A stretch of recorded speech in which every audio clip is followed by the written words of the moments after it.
Hey everybody, I'm not walking around today. I am just trying to let you know from the house a little bit about self-testing. Today I did a self-test over at the Etihad. Now my son Damien says that's not the way to pronounce it, but I say if you pronounce it any other way, you let the communists win, and we're not going to do that.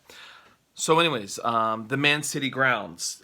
Just a little side note, if you're local, you go up Briscoe Lane, at the bottom of it, take a left on Allen Turnway, and then you take the next right into the car park, and there'll be a group of people. The reason why I'm saying this is because that really isn't marked out very well, and I did a big tour all the way around the stadium. Now, once you get there, you have to pre-book this, and you'll have a code on your phone. You get this code by going to gov.uk site, and it'll all be there for coronavirus testing, and you can pick your own time slot to be tested. There's thousands of spots available last night. I looked on there last night, and I got a 9 a.m. today appointment. So when you go down, when you finally find the right place, thanks to me, you know it now, you drive down and they'll hold up signs. They'll hold up signs saying, keep your windows closed at all times. Please show your passcode, your QR passcode. And you just show up at the window, they look at it, they ask for ID, and then you drive to the next one. Now, as you go, they're going to send you, and there are literally dozens and dozens and dozens of places where you can turn, and there's people there that will direct you. And I went where I finally went was the very last bay, and I made a right there, and it's kind of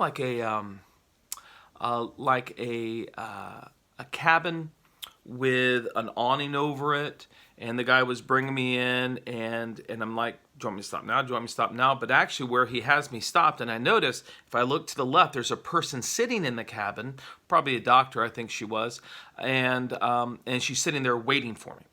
And when I pull up, he holds the sign, keep your windows closed, ask for the ID, ask for the thing, he scanned it, and I'm all good. So I'm thinking, all right, how does this process stop? And the very next thing he does is call this number now. And I'm like, oh no, call this number? Do I not have the right code? Am I on the wrong day? Who am I calling? Well, when I called that number, it sent me to the lady that was sitting right there. And she explained, she first asked me, do I have hand sanitizer? Please bring hand sanitizer because you want clean hands before you do the test, because you don't want your coronavirus on your hands. You know, they want the coronavirus from your face, I guess. I don't know. But they're going to ask you, do you have hand sanitizer? Do you also have a tissue? Because they want you to blow your nose first. And actually, I didn't have tissue, and I was kind of freaking out. And she's like, don't worry about it. I'll put some tissue in the bag.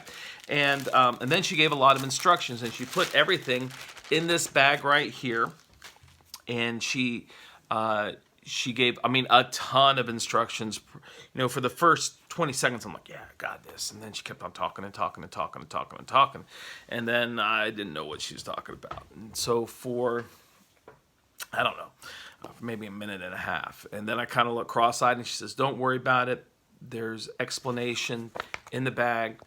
And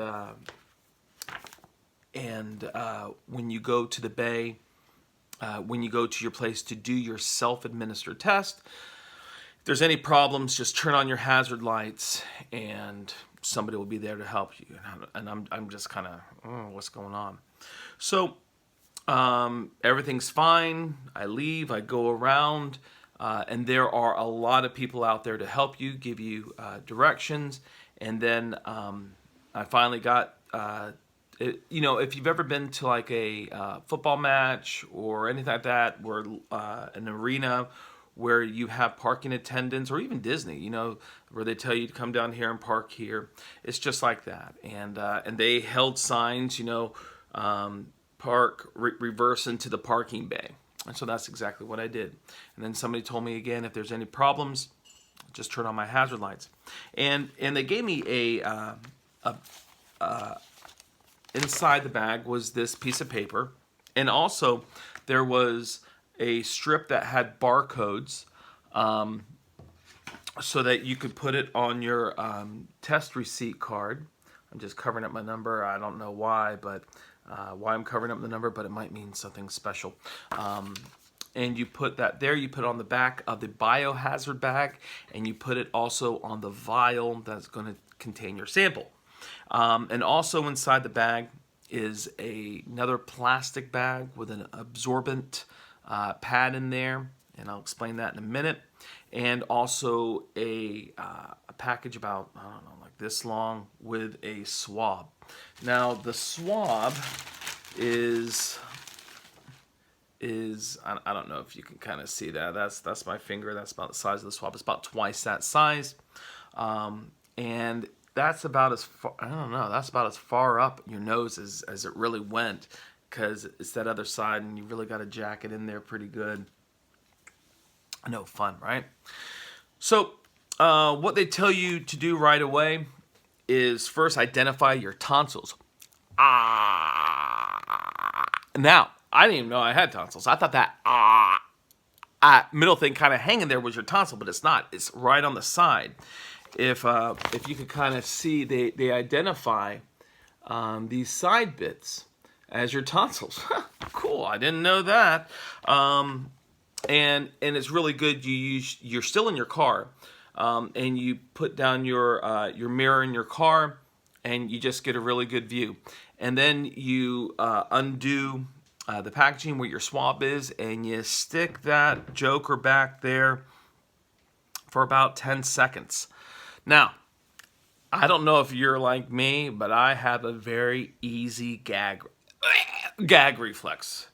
And I am gagging. And when I gag, I am not quiet. I'm like, I'm just really, really loud. As a matter of fact, so loud that some of the people on the outside came to the car. Are you okay? Yeah, dude, I'm okay. Gag reflex.